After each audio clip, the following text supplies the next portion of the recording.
I'm Lindsay Mitchell, 28 years old, and just last month, I watched my beloved grandfather, Harold, take his final breath. He stepped in to raise me when no one else would, and in his will, he left me his treasured home. 2 days after his funeral, I returned only to find the locks changed and my mother Brenda inside. When I presented her with the will, she laughed in my face. "You have nothing here," she scoffed before slamming the door. I stood there on the porch homeless, heartbroken, and filled with rage. Before I go on, let me know where you're watching. From in the comments, hit that subscribe button, and stay with me to find out how I reclaimed what was rightfully mine from the woman who walked away from me not once, but twice. My bond with Grandpa Harold was the closest I ever came to having a parent. When I was 8, my parents went through a nasty divorce that tore our family apart. My father relocated across the country for work, and my mother Brenda saw her new single life as a fresh start, one that didn't include raising a child. Within a few months, she met Frank, a smooth-talking businessman who wasn't fond of kids. One night, after yet another argument over her constant absences, she packed a suitcase, kissed me on the forehead, and dropped me off at my grandfather's modest 2-bedroom home in the Portland suburbs just for a few weeks, she claimed. Those weeks turned into months, and eventually years. Grandpa Harold, a retired high school English teacher who loved woodworking and gardening, never once made me feel like a burden. His home became my safe haven. The backyard maple tree held a swing he built himself. Over time, the bare walls of my bedroom filled with photos, awards, and memories. "Family isn't always blood, Linz," he'd say, while helping me with homework at the kitchen table. "It's about who shows up, who stays, who puts in the effort." Throughout high school and college, my mother's rare visits became even less frequent. She might send a birthday card with some money or call on major holidays. But the truth was clear. She had moved on with Frank. They traveled often, built businesses together, and eventually settled 3 hours away in Seattle. Meanwhile, Grandpa was the one attending school plays, driving me to soccer practice, and teaching me life skills like changing a tire and balancing a checkbook. When I graduated college, he sat proudly in the front row, tears streaming down his face. After college, I landed a marketing job in Portland and rented a small apartment downtown, but I still visited Grandpa every weekend. When he was diagnosed with pancreatic cancer 2 years ago, I didn't hesitate, moved back in to care for him. Those final months were both heartbreaking and meaningful. We watched old westerns, I read him his favorite poems, and we shared long, heartfelt conversations. Late into the night, one evening, as I adjusted his pillows, he brought up the house. "Lindsay, I want you to know this place will be yours after I'm gone," he said, his voice frail but resolute. "I've already made arrangements with Benjamin, my attorney. This house once gave you the stability you needed. I want it to do that for you again." I tried to stop him, not ready to talk about losing him, but he pressed on. "Your mother might protest," he added. "She always felt entitled to things she didn't earn, but my wishes are legally documented. This house belongs to you." When he passed on a rainy Tuesday morning, I was holding his hand. The grief was suffocating. I could barely manage the funeral arrangements, though thankfully, Grandpa had pre-planned much of it. A week later, we met for the reading of the will. Benjamin Reynolds, Grandpa's longtime attorney and trusted friend, confirmed everything Grandpa had told me. The house, a modest life insurance policy, and all personal belongings were left to me. My mother sat across the room, her expression hardening as Benjamin spoke. "There must be some mistake," she interrupted. "I'm his only child." Benjamin remained calm. "There is no mistake, Mrs. Wallace." Harold was very clear about his intentions. Afterward, she cornered me in the hallway, Frank standing just behind her. "You manipulated him while he was weak," she accused, her voice sharp. "This isn't over." Too overwhelmed to argue, I let it go. My friend Rachel offered to let me stay with her for a few days while I sorted things out. That support felt like exactly what I needed before moving back into Grandpa's house. "Are you sure your mom won't try anything?" Rachel asked as we drove away from the attorney's office. "What could she do?" I said. "The will is clear." Grandpa told everyone, including his lawyer, what he wanted. I see now how naive I was, how completely unprepared for what my mother was willing to do. During those few days with Rachel, I tried to process everything.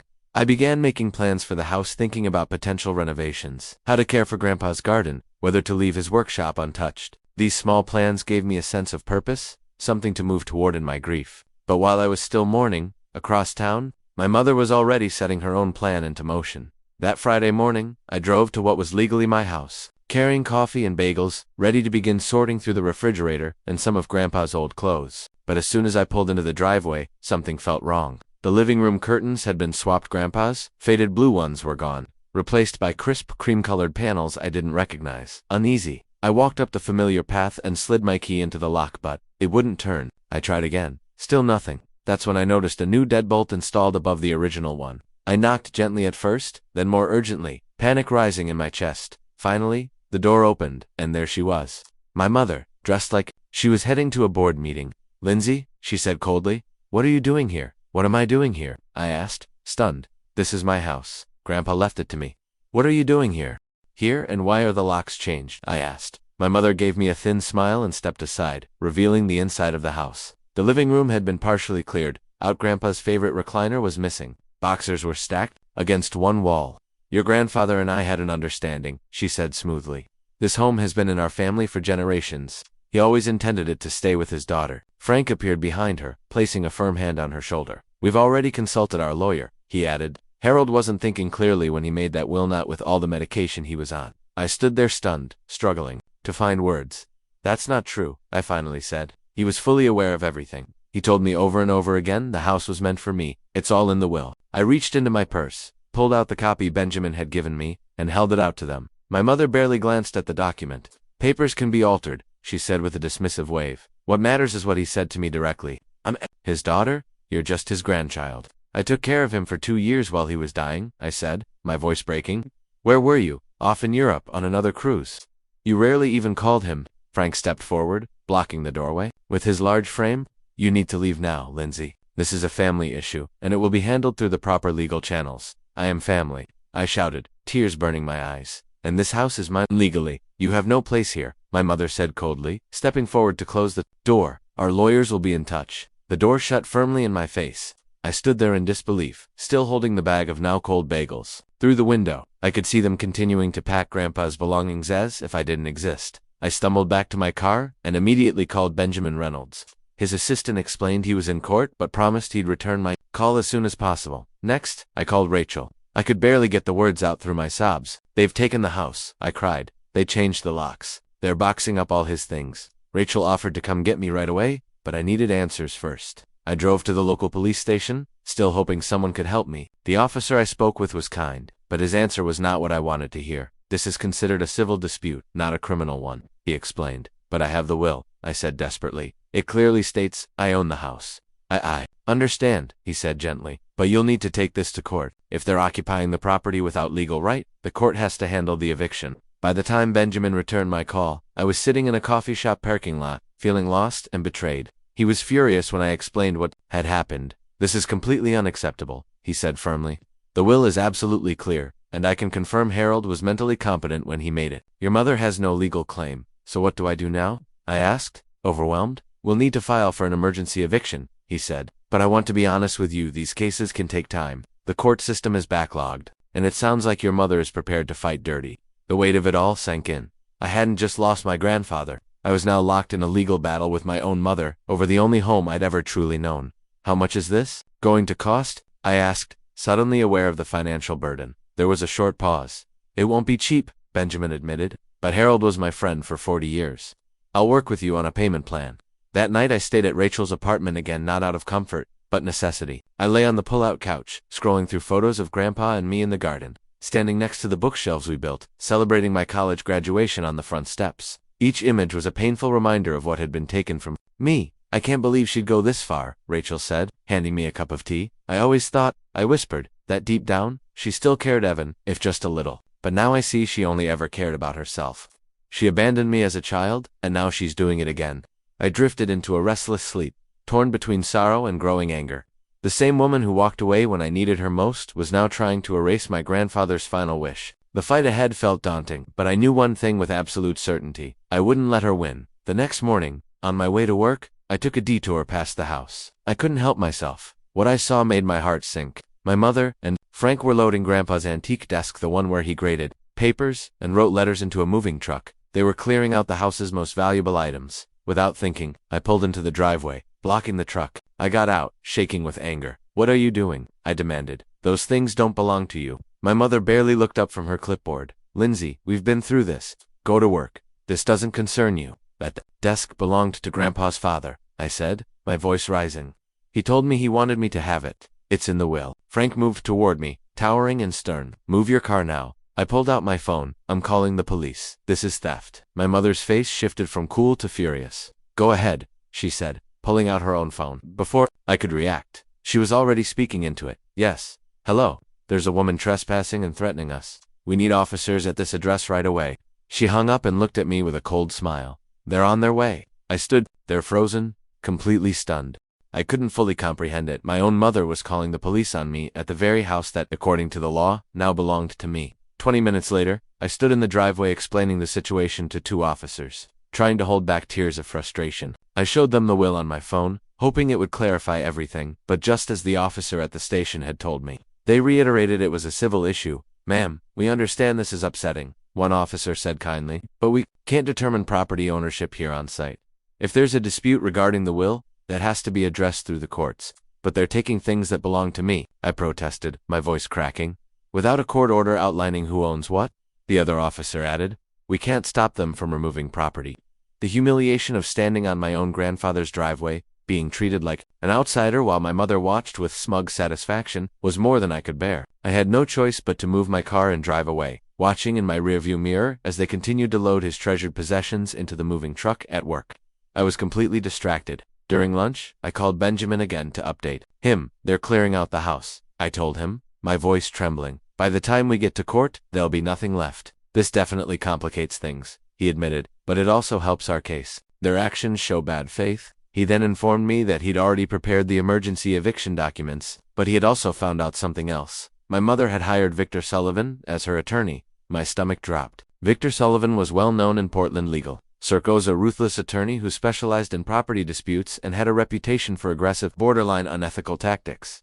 "What does that mean for us?" I asked. "It means they're gearing up for a serious fight," Benjamin said grimly. "Sullivan may try to drag this out, question the will, or even claim your grandfather was unduly influenced while ill. The idea that anyone could think I manipulated my dying grandfather was sickening. That's disgusting.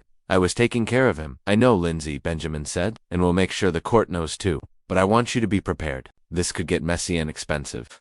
After we hung up, I sat in my car, overwhelmed. I finally faced what I had been avoiding. I opened my banking app and started running numbers. Between my modest salary from the marketing firm, rent, student loans, and now unexpected legal costs, I was staring at a financial crisis. I had some savings, but not enough for a prolonged court battle. That night, I couldn't sleep.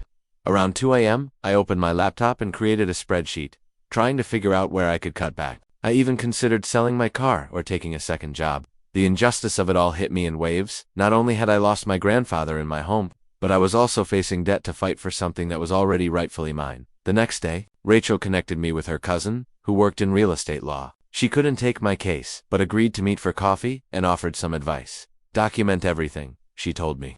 "Photograph the house, make an inventory of what's inside. Gather anyone who can testify to your grandfather's intentions." "Witnesses," I murmured, suddenly remembering something. Grandpa's neighbors, the Hendersons. They had lived next door for 2 decades. They were there when he told me directly the house would be mine. That small realization brought the first bit of hope I'd felt in days. After work, I drove to the Hendersons' house. Martha opened the door and immediately pulled me into a warm hug. "Oh, Lindsay," she said. "We've been so worried. We've seen your mother and that husband of hers coming and going. Arthur even tried to speak with them yesterday, but they were incredibly rude." Inside their cozy living room, they confirmed what I hoped to hear. They were willing to provide statements. They had heard Grandpa say multiple times that the house would be mine. "He was so proud of you, dear," Martha said, squeezing my hand. "The way you cared for him. I've never seen such devotion." Tears filled my eyes at their kindness and support. As I got up to leave, Arthur added something that chilled me. "By the way, they put a for sale sign in the yard this morning. Looks like they're not wasting any time." I drove around the block to see for myself, and there it was. A professionally branded real estate sign from a high-end agency. My mother wasn't just trying to claim the house, she was preparing to sell it. That night, I made a difficult decision. I went public with my story on social media, sticking carefully to the facts. I shared that my grandfather had left me his house, that my estranged mother had moved in, changed the locks, and was now trying to sell the property against his clearly expressed and legally documented wishes. The response was swift. Comments of support poured in, but so did unexpected consequences. A distant cousin messaged me privately, saying my mother was already spinning her own version of events. She was telling family that I had manipulated Grandpa while he was medicated, pressuring him to rewrite the will to spite her. "No one who knows you believes it," my cousin assured me, "but she's really pushing that story." It was another painful betrayal. She wasn't just trying to take the house, she was trying to ruin my reputation within the family, the relationship she had neglected for years. She now resented me for having it. Wasn't about the house anymore, it was about control, about erasing the bond I'd shared with the man who had raised me. Later that night, I was browsing local listings, and my heart nearly stopped when I saw at my grandfather's house, listed for $590,000. The ad included professional photos taken that same day. Most of Grandpa's personal touches had already been stripped away, and the description read, "Charming family home with great bones, ready for your personal touch. Motivated sellers, priced to move quickly." They weren't just taking my inheritance, they were trying to erase him from it entirely. They were erasing every trace of my grandfather's life from the home and rushing to finalize a sale before I could intervene. The next day, during my lunch break, I drove past the house again, an agonizing habit I couldn't seem to quit. I noticed the for sale sign now had a new addition, a rider advertising a virtual tour. I parked across the street, resisting the powerful urge to walk up to the door and demand access to what was rightfully mine. Instead, I called the real estate agency listed on the sign, pretending to be a prospective buyer. The agent answered cheerfully, noting that the sellers were motivated and already reviewing offers. When I inquired about the property's history, she hesitated before explaining it had been in the same family for years and was now being sold as part of an estate settlement, a half-truth that hid the real situation. Back at work, I could barely focus. During an afternoon meeting, my boss pulled me aside. "Lindsay, is everything all right? You haven't seemed like yourself lately." I paused for a moment, then decided to tell her a shortened version of what I was going through. As I spoke, her expression shifted to concern. "That's awful. You should have said something sooner. Go ahead and take the rest of the day off. Family comes first, even when the fight is with family." Grateful for her compassion, I used the free time to meet with a new attorney, Diana Fairchild, a real estate law specialist. Benjamin was handling the will and estate dispute, but I needed someone who could move quickly to halt the sale of the property. Diana's office was smaller than Benjamin's, but she exuded focus and determination. After reviewing the will and listening to everything I had experienced, she leaned forward, her hands clasped. "They're moving fast because they know they're on shaky legal ground," she said. "We need to act faster." She asked if I'd heard of a lis pendens. I shook my head. It's Latin for suit pending. It's a legal notice filed with the county that flags ongoing litigation related to the property. Once it's recorded, any potential buyer will see that there's a dispute, likely walk away immediately, so it could stop the sale. Any reputable buyer or lender will back out the moment they see a clouded title, she explained. No bank will finance a property in legal limbo. It's like kryptonite to a fraudulent sale. Relief washed over me. "How soon can we file it?" "I can have the paperwork ready by tomorrow," she said. "We'll file with the county recorder and formally notify all involved parties, including the real estate agency." She paused. "But this is only the beginning. Start compiling everything you have: documents, texts, cards, emails, anything that illustrates your relationship with your grandfather and his intent." She also recommended I make a detailed list of the home's contents, especially items of sentimental or financial value. That evening, I threw myself into the task. I compiled photos, receipts, and mementos, carefully organizing them into a digital archive. I even found several birthday cards from Grandpa where he referenced the house. One, from my 25th birthday, read, "Looking forward to the day you make this old house shine with your own special touch. It'll be your turn to make memories here." Each message was a small but powerful piece of the puzzle. The following day, I met Diana at the county recorder's office to file the lis pendens. As we waited for the clerk to process the documents, I noticed my hands trembling. "What if it's too late?" I asked quietly. "What if they manage to sell it anyway?" "One step at a time," Diana said gently, resting a reassuring hand on my shoulder. "This is a strong move." After we filed the notice, we sent formal notifications to my mother, her attorney Victor Sullivan, and the real estate agency. Diana advised me to keep a close eye on the listing in the days ahead for any changes. That night, while searching through old emails for anything helpful, I came across something I'd forgotten about, a folder Grandpa had sent me 2 years ago for safekeeping. Inside were scanned documents like tax returns, insurance forms, and something unexpected, a journal. In it, he had written that I should read it after his death. With shaking fingers, I opened the file. The journal was filled with thoughts on his illness, reflections on life, and crucially his concerns about my mother's sudden reappearance after years of absence. One entry read, "Brenda visited today for the first time in 3 years. Asked pointed questions about my will and finances. Surprised the house isn't already in her name. I didn't tell her I've decided to leave it to Lindsay. She'd only cause problems. Lindsay has been my true family." Another line struck me deeply. This house should go to someone who loves it, who has memories in every room, not someone looking to cash in. His private words were both heartbreaking and validating. I immediately forwarded the journal to both Benjamin and Diana, highlighting the most relevant entries. This was the evidence we had needed. My grandfather's own words, clearly stating both his intentions and his concerns about Brenda. The following morning, Diana called with urgency in her voice. "The listing's been updated," she said. "It now shows pending sale with a closing date set for next week." My stomach dropped. "But what about the lis pendens? Doesn't that block the sale?" "It should," she replied. "But if they're not disclosing the legal dispute to the buyers, Or if they've found a cash buyer who's skipping due diligence, the deal might still go through. We need to escalate this. She said she would contact the escrow company directly and try to identify and notify the buyer's agent. The idea that they could potentially sell the home, despite our legal action, filled me with renewed anxiety. Diana assured me she would handle the aggressive next steps while I focused on gathering any remaining evidence. Later that day, while organizing more of Grandpa's digital files, I came across something completely unexpected, a video recording. It was from last Christmas, a time when he was still relatively strong despite his illness. In the video, he was seated in his favorite chair, the Christmas tree lit up in the background, speaking directly to the camera. "Lindsay," he began, his voice warm but frail, "I don't know if you'll ever see this, but I wanted to leave something more personal than legal papers. This house has been in our family for 3 generations. My father passed it to me, and now I'm passing it to you, the person who brought it back to life when you came to live here all those years ago," he continued, sharing his wishes for the home's future. He mentioned specific features he hoped I would keep and others he thought I might want to change. His words made it clear this wasn't a sudden decision. He had thought deeply about leaving the house to me. I immediately sent the video to both attorneys, my hands trembling. This wasn't just more evidence, it was a priceless final message from my grandfather. With this new piece, we scheduled an emergency strategy meeting for the next day. It was time to pull everything together and act before it was too late. That morning, I received a text from Martha Henderson.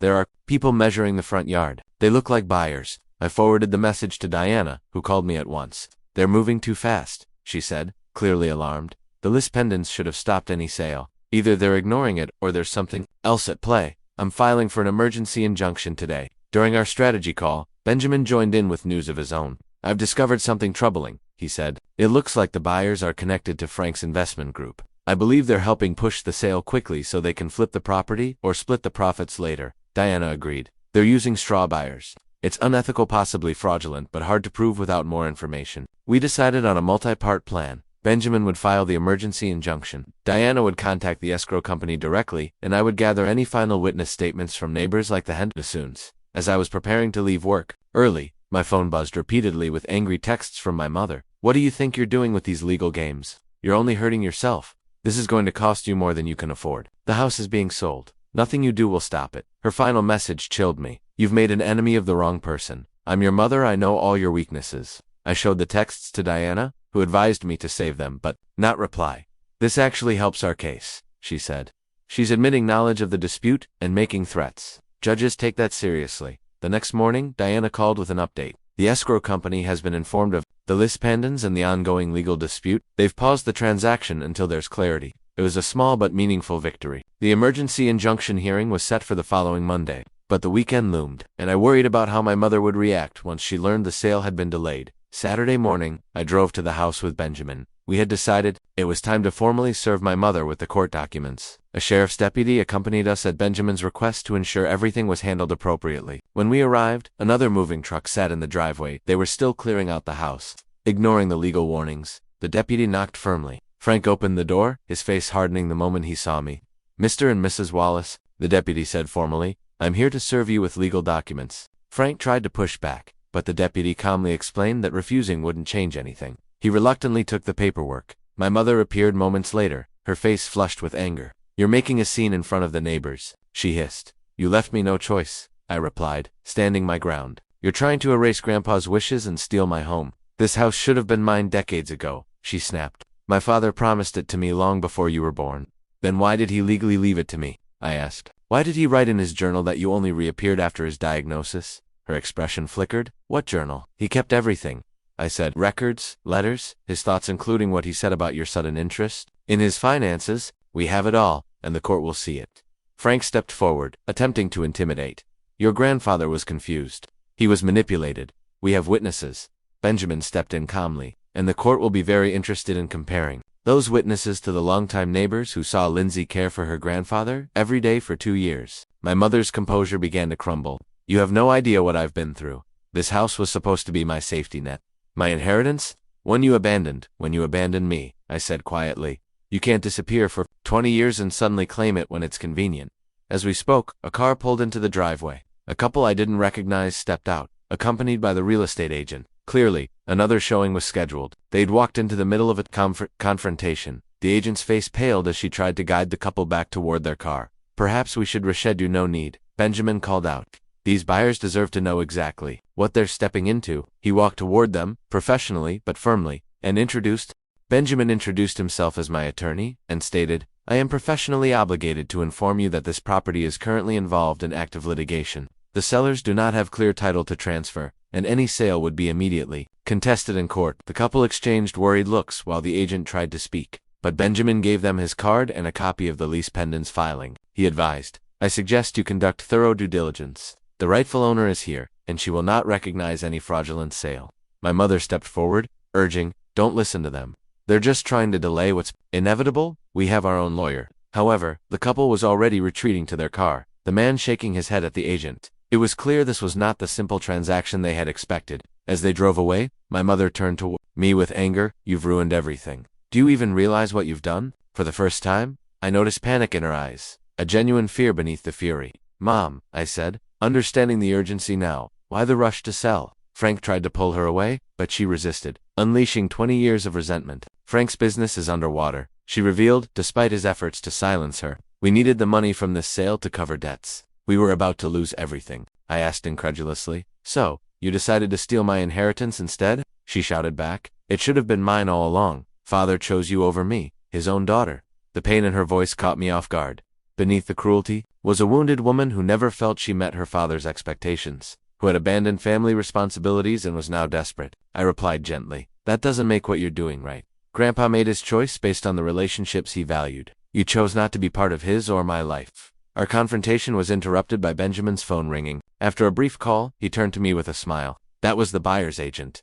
They are formally withdrawing their offer. It appeared our opponents had failed to disclose the lease pendants and ongoing litigation. My mother sank onto the front steps, head in her hands, while Frank paced angrily making calls. Though the house was not sold yet, the fight was far from over. As we prepared to leave, my mother looked up with tear-streaked makeup and warned, you think you've won, but Victor will destroy you in court. We still have options. Benjamin and I returned to his car, and he noted, their panic suggests they're in worse financial trouble than they've admitted. That might work in our favor. Less than an hour later, while I was recounting the events to Rachel over coffee, my phone rang. It was Victor Sullivan, my mother's attorney. His tone was surprisingly conciliatory. Miss Mitchell, my clients would like to discuss a possible resolution before Monday's hearing. I glanced at Benjamin, who had expected the call, and nodded encouragingly. I put him on speaker and replied, I'm listening. Sullivan explained, Mrs. Wallace is prepared to vacate the property voluntarily and recognize your ownership rights. I asked, what caused the change? After a pause, he said, let's just say my clients have reconsidered their position. The evidence you presented is compelling. After hanging up, Benjamin summarized the situation. The withdrawal of buyers was a major setback for them. Then, the escrow company likely warned them they could face fraud charges for attempting to sell a property with a clouded title. Finally, our evidence, especially your grandfather's journal and video, made Sullivan realize they had no case. For the first time since this ordeal began, I felt a real sense of hope. The house wasn't fully mine yet, but the momentum had clearly shifted. Monday's emergency hearing was brief but firm. Judge Eleanor Winters listened carefully to both attorneys and reviewed our evidence. She ruled decisively. Based on the clear wording of Harold Mitchell's will and the strong evidence of his intentions, I am granting the injunction against any sale or transfer of this property. Furthermore, she ordered Mrs. Wallace and anyone residing with her to leave the premises within 72 hours. My mother sat stiffly beside Victor Sullivan, her expression unreadable. Frank was noticeably absent. As we left the courtroom, Sullivan requested a short meeting. In a small room, he outlined their compliance terms. My clients will vacate as ordered, he stated formally, and request 48 hours to remove their personal belongings and any items they brought to the property. Benjamin responded, due to the unauthorized removal of property that has already taken place, we require a detailed inventory of what they are taking. Nothing belonging to Harold Mitchell can leave without explicit approval from Ms. Mitchell. After some negotiation, we agreed I would be present with a sheriff's deputy to oversee the removal of their possessions. While not ideal, this arrangement would help prevent further loss of my grandfather's belongings. The following afternoon, I arrived at the house accompanied by the deputy, Rachel, and Benjamin. My mother and Frank were already packing personal items into a small U-Haul. The atmosphere was tense but orderly under the watchful presence of law enforcement. As I stepped inside my grandfather's house, my house, for the first time since this ordeal began, the reality of the situation felt overwhelming. The familiar rooms were partially emptied, with clean rectangular patches on the walls where pictures had hung for decades. Grandpa's bookshelves stood bare. His treasured collection of classic literature and history books was nowhere to be found. I asked my mother about the missing books, as she carried out a designer lamp I didn't recognize. She casually replied that some items had been donated and others sold. Her indifferent attitude toward my grandfather's cherished belongings sparked a wave of anger in me. You had no right to dispose of his things. Those weren't yours to sell. She responded coldly, Sue me. You've already taken everything. Elspeth. Despite her tone, I kept my composure, carefully documenting the condition of the house and noting what was missing. The deputy's presence helped avoid any major conflicts. Although the tension in the air was unmistakable as they loaded their last belongings, I noticed my mother lingering in Grandpa's study now, empty except for a heavy oak desk they hadn't removed. She ran her hand over its worn surface and quietly said, He used to help me with homework here, seemingly forgetting I was nearby. Before I became such a disappointment to him, in that moment, I saw the complicated relationship she had with her father, a bond I would never fully understand. But the moment passed quickly when Frank called her impatiently from outside. Without a word, she walked out the front door. The deputy confirmed they left nothing behind that wasn't agreed upon, then left as well. Just like that, I was alone. In my grandfather's house, my house. Rachel and Benjamin suggested we change the locks immediately. Benjamin said he had a locksmith on standby. While waiting for the locksmith, I walked through the rooms, taking in the damage and loss. The house felt hollow, stripped of many items that had once given it warmth and character. Grandpa's antique wall clock was missing, along with his collection of hand-carved birds. The custom bookshelves stood empty, dust outlines marking where volumes had rested for years. They took so much, I told Rachel, fighting back tears. But they couldn't take the house, she reminded me, squeezing my shoulder. That's what mattered most to your grandfather. The locksmith arrived and quickly changed all the exterior locks, giving me new keys. After Benjamin and Rachel left, I stood alone in the living room, feeling both victorious and devastated. I had won the battle for my inheritance, but at a high financial and emotional cost. Later that evening, while compiling a list of missing items for legal action, I received a text from an unknown number. Check your mother's apartment, Unit 307, at the Park View on Burnside. Code 4829. It wasn't signed. But I suspected it was from Frank. Either his conscience was catching up with him, or their relationship was unraveling under financial stress. The next morning, I debated whether to use the information. It felt intrusive, but these were my grandfather's possessions, my inheritance that had been taken. After sitting in the parking lot for 20 minutes, I decided to enter the building. Using the code, I accessed the hallway and found Unit 37. I knocked firmly, ready to confront my mother again. To my surprise, an elderly woman answered. I'm looking for Brenda Wallace, I said, confused. Oh, they moved out yesterday, she replied. I'm the property manager. I asked, Are you a friend? I'm her daughter, I admitted. She took some family heirlooms that belonged to me. I was hoping to recover them. The woman's expression softened. They left in a hurry, she explained. There's a storage unit in the basement they used but didn't empty. Would you like to see it? She couldn't officially grant access, but said if I identified items as mine, I could take them. The storage unit contained several boxes, labeled Harold stuff. Inside, I found Grandpa's beloved books, photo albums, and some smaller pieces of furniture. After seeing my ID and hearing my story, the property manager allowed me to take what I could prove was family property. She confided that normally she wouldn't do this, but they had left owing 2 months' rent. Mr. Wallace's checks had bounced, and they disappeared overnight. This confirmed what I had suspected. Their financial situation was dire, which likely motivated their desperate attempt to sell the house. While it didn't excuse their actions, it helped me understand the fear and urgency behind their plan. That evening, surrounded by the recovered books and photo albums in living room, I opened one album and found pictures of my mother as a young woman standing proudly next to a much younger Harold. They were smiling, arms around each other like a typical happy father and daughter. Something about that image broke through my anger, stirring a complex mix of emotions. Sadness for the lost relationship, gratitude for the bond I had with my grandfather, and even a touch of compassion for the broken woman my mother had become. The next day, Benjamin called. Your mother has dropped all claims to contest the will, he informed me. She signed the legal acknowledgement of your ownership. It's over, Lindsay. Those words should have brought relief, but my feelings remained mixed. Do you know where they went? I asked. Sources say they've left the state, he replied. Heading to Arizona. Frank has family there. I thanked him for his help, knowing I would be paying his legal fees for months. Though financially strained, I had preserved what mattered most, my grandfather's final wishes, and the home where I had found stability and love. That night, I slept in my childhood bedroom for the first time since Grandpa's passing. The house was quieter than I remembered, emptier without his presence. For the first time since the ordeal began, I felt overwhelmed standing in my grandfather's house. The familiar spaces had been partially emptied, with clean rectangular spots on the walls where pictures had hung for decades. Grandpa's bookshelves were bare, his collection of classic literature and history books missing. When I asked my mother about the books as she carried out a designer lamp I didn't recognize, She shrugged and said some things were donated and others sold. Her casual dismissal of my grandfather's treasured possessions sparked a wave of anger. You had no right to dispose of his things. Those weren't yours to sell, she replied coldly. Sue me. You've already taken everything else. Despite her attitude, I kept my composure, carefully documenting the house's condition and noting the missing items. The deputy's presence prevented major confrontations, though the tension remained palpable as they loaded their last belongings. I noticed my mother lingering in Grandpa's study, now empty except for the heavy oak desk they hadn't removed. She ran her hand over its worn surface and quietly said, "He used to help me with homework at this desk," seemingly forgetting I was there. Before I became such a disappointment to him, in that moment, I saw the complicated relationship she had with her father, one I would never fully understand. But the moment of vulnerability passed quickly. When Frank called impatiently from outside, she gave a final glance around and left without saying goodbye. The deputy confirmed they had not left anything behind that wasn't agreed upon, then departed as well. Just like that, I was alone in my grandfather's house, my house. Rachel and Benjamin urged me to change the locks immediately. Benjamin had a locksmith on standby. While waiting for the locksmith, I wandered through the rooms, assessing the damage and loss. The house felt hollow, stripped of items that had given it character and warmth. Grandpa's antique wall clock and his collection of hand-carved birds were gone. The custom bookshelves stood empty, dust outlining where volumes had stood for years.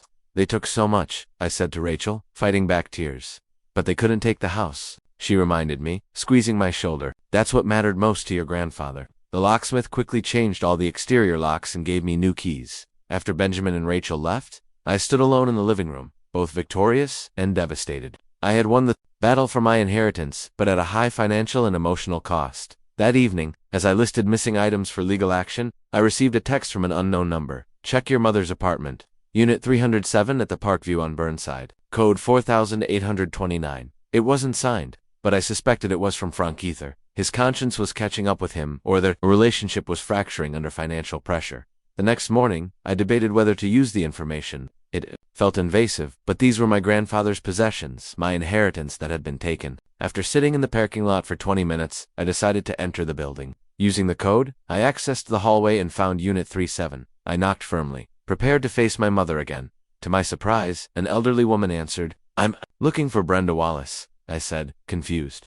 "They moved out yesterday," she replied. "I'm the property manager." I asked if she was a friend. "I am her daughter," I admitted. "She took some family heirlooms that belonged to me. I was hoping to recover them." The woman's expression softened. "They left in quite a hurry," she said.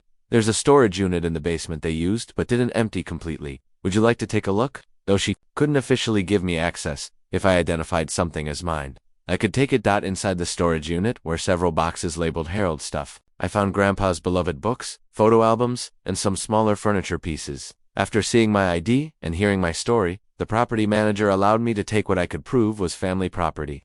She confided that usually, she wouldn't do this, but they left owing 2 months' rent. Mr. Wallace's checks had bounced, and they disappeared overnight. This confirmed their dire financial situation, explaining their desperate attempt to sell my house. While it didn't excuse their actions, it helped me understand the panicked intensity behind their scheme. That evening, sitting in living room surrounded by recovered books and photo albums, I opened an album and found pictures of my mother as a young woman standing proudly beside a younger Harold. They were smiling, arms around each other, like a normal, happy father and daughter. Something about that image broke through my anger, stirring complex emotions: sadness for the lost relationship, gratitude for the bond I had with my grandfather, and even a touch of compassion for the broken woman my mother had become. The next day, Benjamin called. "Your mother has dropped all claims to contest the will," he informed me. "She signed the legal acknowledgement of your ownership. It's over, Lindsay." Those words should have brought relief, but my feelings remained mixed. I asked if he knew where they had gone. Sources say they've left the state, heading to Arizona. Frank has family there.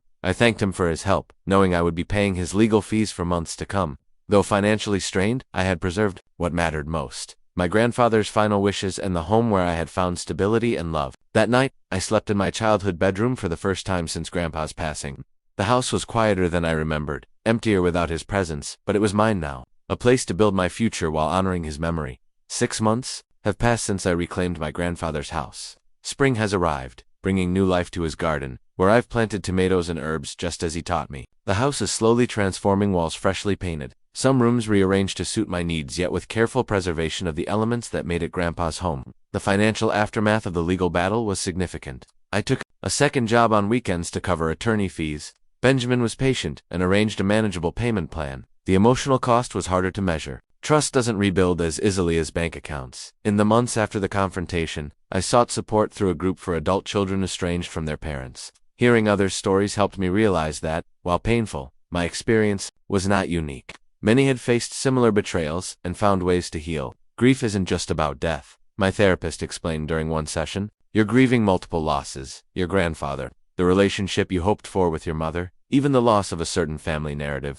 This perspective helped me process the complex emotions that surfaced as I settled into the house. Some days brought unexpected waves of sadness when I found one of Grandpa's handwritten notes tucked inside a book or heard the familiar creak of the third stair he always promised to fix. Other days brought anger when I discovered another missing item or received occasional texts from my mother, always practical requests, never apologies. I set firm boundaries, engaging only through my attorney when necessary. The recovered items from Grandpa's collection now have places of honor throughout the house. His books fill the shelves again, though I arranged them by subject rather than his unique system, only he understood. The antique desk stands in what is now my home office, where I often work late into the evening. The neighbors have been incredible sources of support. Martha Henderson brings homemade bread every Sunday, continuing a tradition she shared with Grandpa. Arthur helped me repair the sagging back fence, refusing payment beyond a cold beer and conversation. Your grandfather would be proud, he said as we admired our work, not just of the house, but of how you fought for what was right. Those words meant more than he knew. I've made new connections to Diana Fairchild, my real estate attorney, has become a friend and mentor. Impressed by my determination during the legal battle, she suggested I consider law school. You have a natural instinct for justice, she said during coffee one afternoon. With first-hand experience of how property law affects real people, the idea took root. I've begun studying for the LSAT in the evenings, using Grandpa's desk as my command center. The marketing job that once seemed like my career path now feels like a stepping stone toward something more aligned with my values. As for my mother, we remain estranged. 3 months after leaving Portland, she called from Arizona, asking if I would consider letting bygones be bygones. You're still my daughter, she said, her voice artificially bright. Family should stick together. The irony was not lost on me after her betrayal.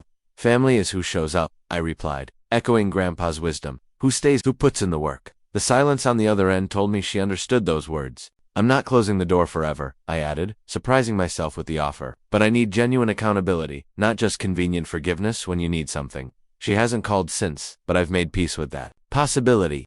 Some relationships cannot be rebuilt on the same foundation. Sometimes you need to start fresh with honest acknowledgement of past harm and clear boundaries for the future. The most important lesson I've learned through this ordeal is about the true nature of inheritance. While the house itself is valuable, the real legacy my grandfather left me was less tangible: resilience, integrity, and the courage to stand up for what is right, even when it's difficult. He also taught